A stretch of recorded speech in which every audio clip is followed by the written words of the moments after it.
Boinpally police station పరిధిలో కోడి పందాల నిర్వహిస్తున్న ముఠాను పోలీసులు అరెస్ట్ చేశారు. బోయిన్పల్లిలోని వెస్లీ టీచర్స్ కాలనీలో కోడి పందాలు నిర్వహిస్తున్నారన్న పక్కా సమాచారంతో దాడులు నిర్వహించిన పోలీసులకు కోడి పందాల ముఠా దొరికింది.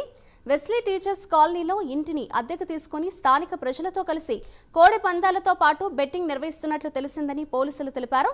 ఈ కేసులో 9 మంది నిందితులను పోలీసులు అరెస్ట్ చేశారు. నిందితుల నుండి 7 సెల్ ఫోన్లను, నాటుకోళ్లు, 24 కత్తులు, నగదును స్వాధీనం చేసుకున్నామని తెలిపారు.